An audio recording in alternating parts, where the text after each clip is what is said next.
I want to address a very major area in relationship to the finished work of the cross, what Jesus did for us, and what we are supposed to do.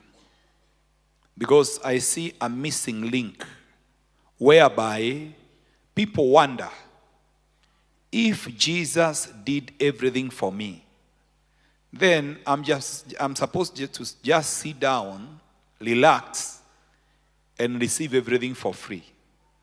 Bwana asifiwe sana. Kanisa la kwanza, they gave themselves to prayer and to the apostles' doctrine. Yani walijipatiana kwa maombi na wakajipatiana kwa mafundisho. Hata kanisa la kwanza hawakufanya mambo makubwa because walikuwa na Yesu tu na wanafunzi wakaendelea. Hapana, waliweka mafundisho ya Yesu ikaanza kufanya kazi. They committed themselves to prayer, to fasting, to the word of God, to a holy life. Praise the name of the living God. Hallelujah. And even to diligence. They were working. Paulo anafika mahali anasema mtu ambaye hafanyi kazi asikule. Jina Bwana ipewe sifa. Kwa sababu mambo hayatafanyika ukiwa umekaa chini. Mambo yatafanyika because you are working out your salvation with fear and trembling. Praise the name of the living God. Bwana asifiwe sana. Ninatangaza mafundisho ambayo tumeyapokea.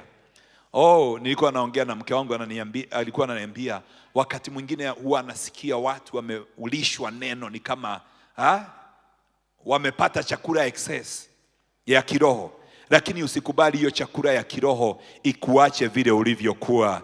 Mpendwa, sio vizuri kujanga katika kanisa hata kapale church without words, mahali unasikia neno na maisha yako yanabaki vile vile. Tunakataa. Lazima niingie kiwango kingine. Lazima niendelee kupanda. Mimi huwa nawaambia kama hautaamini neno lile ninalohubiri, mimi nitaliamini, litanibadilisha. Paulo alisema baada ya kuhubiria wengine, he beat his body. Praise the name of the living God. Wengine wasipokee thawabu na yeye akakosa kupokea. Ninatangaza neno hili litainua maisha yangu, litabadilisha maisha yangu. I'll put the word of God into practice in the mighty name of Jesus. Nikifundishwa ya kwamba I can tithe my time so that I go into strict training for my spiritual life. I'll practice that word because Paul says they do it that they may receive a crown that is going to perish. But we also go into strict training. So every believer need to know the word of God and what they are supposed to do. Kama Paul anasema there is strict training in this kingdom for a believer to receive their inheritance and to receive the eternal crown. Hawezi kusema because of the finished work hii mambo itafanyika tu. Na hii ndio imeharibu kanisa. Watu wanahubiriwa neema ya kukaa chini. Nataka nikwambie neema ambayo inakwambia tu ukae chini na uendelee kufanya dhambi na hakuna kitu unafanya na hiyo neema, sio neema ya Mungu. Praise the name of the living God. Hallelujah. The Bible says in the book of Corinthians, do not take the grace of God in vain. Paul said, I am what I am by the grace of God. And by this grace, I worked harder than all of them. That means kupokea neema sio ya kukaa tu chini. Neema inakusaidia ya kwamba unaweza kuomba zaidi. Unaweza kufunga. Unaweza kuweka bidii kwa kazi ya mikono yako. Neema inakupatia matokeo sio wakati umekaa chini, lakini wakati unaifanyisha kazi. Praise the name of the living God. Hallelujah. Wapendwa, lazima tuelewe hii kazi ya msalaba vile ambavyo tunaweza kuiapply katika maisha yetu. I love the examples. The late Bonke was a man of very, very powerful stories that could be able to help people to understand the word of God. And I always remember this example he was giving. And he was saying, even though you work in a soap factory, you cannot be clean because you're working in a soap factory. You are going to be clean because you are going to take the soap and apply the soap and wash your body. Mtu anakuanga msafi kwa sababu umekaa karibu na sabuni. Si lazima uiapply. Yeah? Na usugue mwili. Bwana asifiwe sana. Na especially unajua sisi wadugu mili yetu ni ya bit raw. Unajua sisi ndio tuliumbwa kwanza. So mili yetu inakuanga, umeshai kuona dugu ameoga towel inakaa matope kidogo. Usimpigie kelele umwambie kwani wewe hauogangi mwili. Ni vile tu tulitengenezwa. Unajua nyinyi mqualified wadada. Praise the name of the living God. Hallelujah. Sisi ni vile tu matope iliunganishwa hivi. Sasa ingine huwa inatoka wakati tunaoga. Na by the time unamaliza kuoga, bado ingine unaona inatoka kidogo. Lakini lazima uapply sabuni ndio ukue msafi. Praise the name of the living God. Hallelujah. Hauwezi kuwa msafi kwa sababu unakaa karibu na sabuni. Hata ukija hapa kanisani, usipokuwa na uamuzi wa kutubu na kumlilia Mungu akusafishe, kama vile tuliona Daudi in the book of Psalms 51. He cried for the mercies of God. Na akamwambia, oh God, have mercy upon me.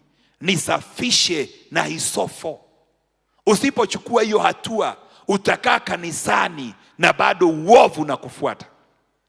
David anasema, have mercy on me, O God, according to your unfailing love, to your great, according to your great compassion, brought out my transgressions. Wash away all my iniquity and cleanse me from my sin. You engage God, for I know my transgressions and my sin is always before me. Again, okay, let's stop there. Praise the name of the living God because of time. But what I'm trying to say is that David was engaging God because of his sin. He was engaging God with brokenness, seeking for God's mercy. Usifikiria ati ya kwamba dhambi itaisha because ni kuja hapa kanisani na hapa unajua kuna watu wanaogopa Mungu, alafu unakaa hivyo unafikiria maisha yako yatabadilika. Hayatabadilika, yatabadilishwa kwa kuchukua hatua unazopaswa kuchukua. Ninaachilia neema juu yako. Enda ufanyie wokovu wako kazi. Go and work out your salvation with fear and trembling. Tangaza wokovu wangu utakuwa na matunda katika jina la Yesu Kristo. Praise the name of the living God. Apply the word of God in your life. Be a doer of the word of God. Hata kama kazi ya msalaba imekwisha, wapendwa, unaweza kaa hivyo na ukute bado shida, magonjwa, laana zinakufuata. But when you apply the word of God, when you become a doer of the word of God, praise the name of the living God. Zamani, many years back, kuna wakati nilikuwa nafundisha watu, ninachora sako, ninagawanya katikati. Ninaweka baraka pande hii, na pande hii nasema it is your part. Ninasema this blessing, for you to receive it, pande hii is a condition. Because all the blessings of God, they are conditional. They are not unconditional. Hata kuokoka peke yake, lazima wewe mwenyewe. The Bible says, believe in your heart, confess with your mouth, and then the confession, praise the name of the living God, will become salvation. So ni kumaanisha kwamba Mungu hata kama amemaliza kazi ya msalaba, anataka wewe uhusike. Praise the name of the living God. Anataka wewe uhusike. Galatians 4:19. Paul alikuwa anaongea na hili kanisa na alikuwa anauliza, my dear children, for whom I am again in the pains of childbirth until Christ is formed in you. Yani kumaanisha kwamba sio kukaa hapo na kuomba ombi la toba. Kuna kazi ya kucreate a conducive environment ili Yesu aumbike ndani yako. The time you spend in prayer, the time you spend in the word, inasaidia Yesu anaumbika ndani yako. Anachukua usukani mpaka ufike mahali Paul alisema, it's not I who live, but Christ who lives in me, because he has completely taken over my life. It is not I who live. And then you can go ahead and say, I can do all things through Christ who gives me strength. Because he has taken over your life. Now, he can give you the strength to do all things. But it is a process. Praise the name of the living God. Ndio Bwana anauliza, nawalilia na utungu kwa sababu Yesu aumbike ndani yenu. Kumaanisha ndio mliokoka, ndio mliamini, ndio mlitubu dhambi. Lakini Yesu hajaumbika, hajapata nafasi, hajaweza kutawala, hajachukua usukani. Kazi za shetani, za laana na magonjwa na umasikini na shida bado zinaonekana katika maisha yenu. Lazima Yesu aumbike ndani ya maisha yenu. Praise the name of the living God. May you receive the wisdom now to apply the finished work of the cross to your life in the mighty name of Jesus. Praise the name of the living God. The Bible says he became poor that you might become rich. Praise the name of the living God. Huu utajiri uko wapi? Lazima ujue kuna kanuni. The Bible says give, it shall be given unto you. Why should I give for me to be blessed? And Jesus died for me because I must know how to work out my salvation. I must believe the word of God and practice the word of God. Praise the name of the living God. I'm not just supposed to sit back and relax. Praise the name of the living God. And then everything will be done for me. Hapana. Lazima ujue ni nini mimi ninapaswa kufanya. Na nikijua nafasi yangu. Mimi hata wakati Mungu akinipatia neno la kinabii, I have received so many prophetic words. And not every prophetic word has manifested in my life. But I always ask myself, in this prophetic word, what is my part? What am I supposed to do? Because I know every prophecy is a call to prayer and action. Praise the name of the living God. 1 Timothy chapter 1 verse 18. Paul anamwambia Timotheo, the prophecies that has been made concerning you is so that by them you might be able to fight the good fight. Timothy, my son, I give you this instruction in keeping with prophecies once made about you, so that by following them you may fight the good fight. Ya kwamba haya maunabii ambayo yamenenwa ili wewe upigane vita. Kwa nini Mungu ananena na hata timiza kabla mimi sijapigana? I told you they are conditional prophecies and they are unconditional prophecies. The unconditional prophecies belongs to God and they must happen, and it is God himself who is going to fulfill them. Praise the name of the living God. Vile alisema kama ni mambo ya earthquake, kuna vitu ambazo hata ukiomba, especially nyakati za mwisho, lazima zitafanyika because they are unconditional. Mungu hajakwambia uombe na ufunge isifanyike. Yeah? But they are also conditional prophecies. Hizo conditional prophecies zinakutegemea wewe. Otherwise zinaweza kosa kutimia. Ndiposa mtu kama Danieli wakati alisoma vitabu vya Jeremiah alijua miaka 70 ikiisha tutarudi kwetu. Lakini alianza kuomba na kufunga because Mungu tayari alikuwa amesema ya kwamba hii prophecy itatimia wakati mtakaponiomba na muniombe kwa bidii. Jeremiah 29 verse 12 alisema huu nabii hautatimia tu, lazima mtakuwa na sehemu yenu ya kufanya, na ni kunitafuta, na munitafute tu sio kawaida, munitafute kwa bidii. Then you'll call upon me and come to me. Let me take verse 8 hapo juu kidogo and then we'll read verse 12. Verse 8 inasema, yes, this is what the Lord Almighty, the God of Israel says, do not let the prophets and diviners among you deceive you.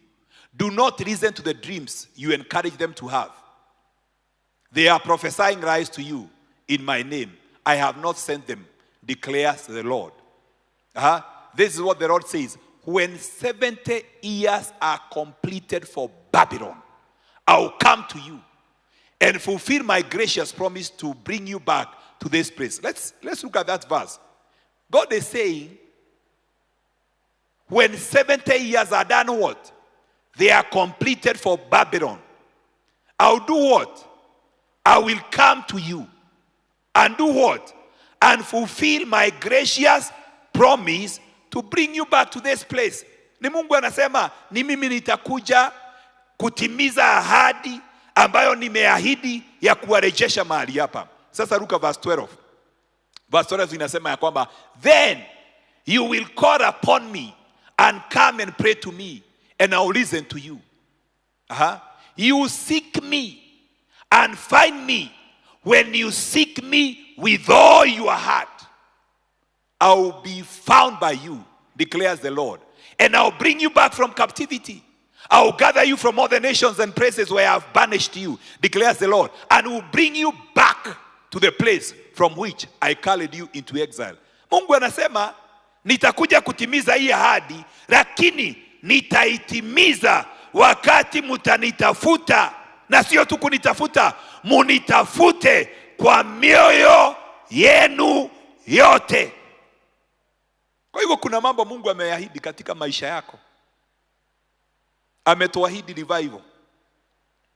Kuna ahadi tunabeba kama taifa, lakini tutakuwa hatuelewi maandiko kama tutakaa tu chini na tungojee Mungu atimize yale amenena juu ya maisha yetu, juu ya huduma zetu na juu ya taifa letu. Ilhali tunaona wakati kama Danieli alielewa juu ya huo unabii. The Bible says alianza kuomba. Daniel chapter 9 and verse 3. Alianza kuomba na kufunga. So I turned to the Lord God and pleaded with him in prayer and petition, in fasting, in sackcloth and ashes. Danieli aliposoma, ukiangalia hapo juu, alielewa, lakini alichukua hatua. Sisi hatuchukui hatua ya kuona zile ahadi Mungu ametuahidi zimeweza kutimia. Ninakataa katika jina la Yesu.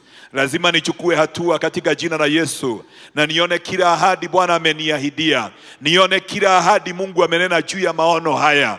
Nione kila ahadi Mungu amenena juu ya taifa hili, ya kwamba hizi ahadi zimetimia na hazitatimia kama nimekaa chini. Lazima nitamtafuta Bwana kwa bidii. Lazima nitafanya sehemu yangu, hata kama amenena na ameahidi ya kwamba atatimiza hiyo ahadi. Lazima nijue nafasi yangu. If you don't know your part in the finished work of the cross, utaishi ni kana kwamba hii kazi ya msalaba haina nguvu. Hii kazi ya msalaba ni kama sio ya kweli. But when you take a step of faith and do your part, you see the reality and manifestation. Ni kama ukiapply sabuni, uchafu unaanza kuyeyuka. Lakini wakati sabuni iko tu pale, unaweza kaa mchafu. Lazima wapendwa tuchukue hatua katika majira haya, na lile neno ambalo tumefundishwa, wapendwa, tulichanganye na imani.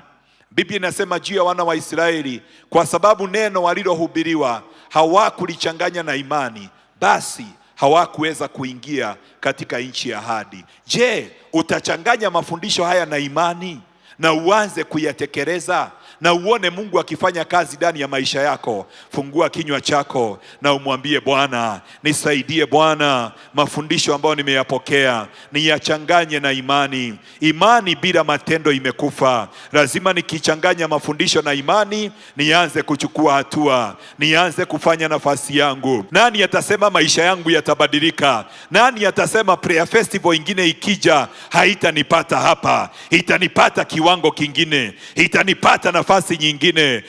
Biblia inasema ya kwamba ever running but not able to acknowledge the truth.